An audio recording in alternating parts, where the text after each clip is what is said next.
of the toughest questions out there, one that has challenged people for, well, forever. Is God fair? We're going to explore one of the oldest theological answers to why there's so much suffering in the world. So, let's get into it. This is the one, right? The question at the very heart of the problem. It feels like a massive contradiction. If God is good, he'd want to stop all the evil and pain. And if he's all-powerful, he could stop it. So why doesn't he? Why is the world so full of suffering? And this isn't just some abstract philosophical puzzle. The stakes are incredibly high. According to our source material, this very issue, what we call the problem of evil, is the #1 reason so many people end up walking away from faith altogether. So let's take a closer look at this contradiction and how people have tried to make sense of it. One way to solve the puzzle is just to change one of the starting assumptions. A famous example is from Rabbi Harold Kushner, who suggested, well, maybe God is good, but he's just not all-powerful.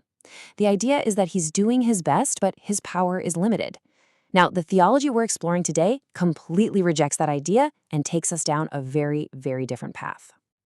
And that path starts with what this theology considers God's greatest gift to humanity, a gift that also came with a truly terrible risk: freedom. The argument is actually pretty straightforward. It says that God created a perfect world, but the source of evil and sin that exists completely separate from him. And it didn't get into the world because of God's design. It got in through the free choices of human beings. Okay, so this entire argument really hinges on this one crucial distinction. On the one hand, you've got moral freedom, the idea that we can genuinely choose between good and evil.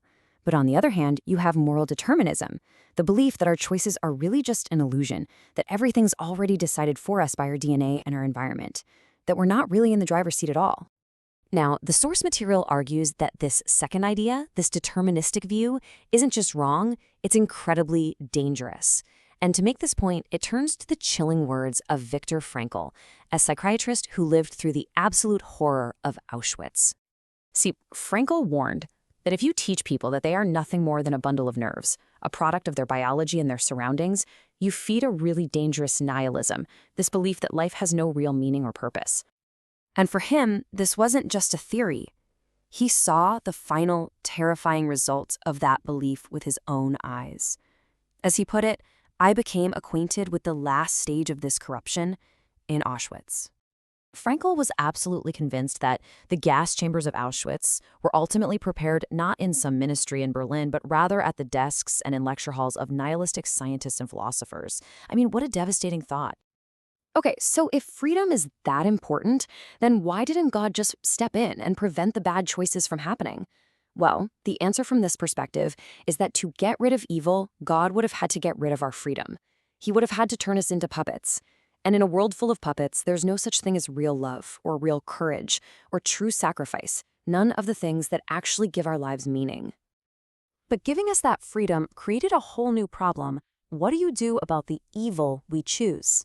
And that brings us to what the source calls God's amazing alternative plan. The problem is justice.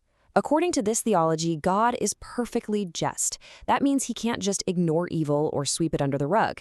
An offense happened, a debt was created, and so a penalty is required to balance the scales. So what's the solution? As the source presents it, it's sacrifice. Instead of wiping out humanity or just ignoring the sin, God provided this third way. His own Son, Jesus Christ, stepped in and voluntarily took the punishment that justice demanded on our behalf. And this idea is captured perfectly in this ancient passage from the book of Isaiah, which was written hundreds of years before the life of Christ. It describes this figure who suffers, not for anything he did wrong, but for what others did, so that they could be healed. Okay, that's the high-level theology. But what about the things that just feel random? Senseless tragedies? Well, the source material tackles this with a really fascinating real-world example. Yeah, it's one thing to talk about moral evil, people choosing to do bad things, but what about a building that just collapses, or a tsunami, or a car crash? Those don't seem to fit neatly into this whole free will argument. So the source points to this story in the Gospel of Luke. A tower in a place called Siloam falls down and kills 18 people. When Jesus is asked about it, he does something really interesting. He doesn't explain the cause. Instead, he flat out says the victims weren't any worse than anyone else. And then he completely pivots, using the tragedy as a stark reminder to everyone that life is short and unpredictable, and that it should be a wake-up call for all of us to examine our own lives. So you see what he did there? He completely reframed the question. The issue isn't, why did those 18 people die? It's, hey, since life is so fragile, how are the rest of us living? From this point of view, the biggest tragedy isn't physical death, but a life lived without meaning, a spiritual death. And this all leads us to the final, and honestly, maybe the most powerful part of the entire argument that's presented in our source material. Now, what's so powerful here is the contrast. Theologian John Stott wrote about visiting Buddhist temples and seeing this image of Buddha, serene, peaceful, but completely detached and removed from all the pain in the world. And he contrasts that with the image of Christ on the cross, a figure twisted in agony, right in the middle of it all, plunging himself into the heart of human suffering.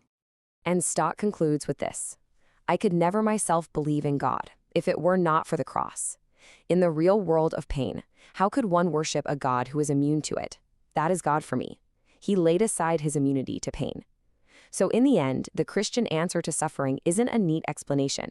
It's a person. We'll leave you with this one last thought from the source, a quote from a missionary named Jim Elliot. He is no fool who gives what he cannot keep to gain what he cannot lose. It's a pretty provocative way to think about sacrifice, about suffering, and about what really has value in the end, isn't it? It leaves you wondering about what's truly worth holding on to and what's worth letting go of.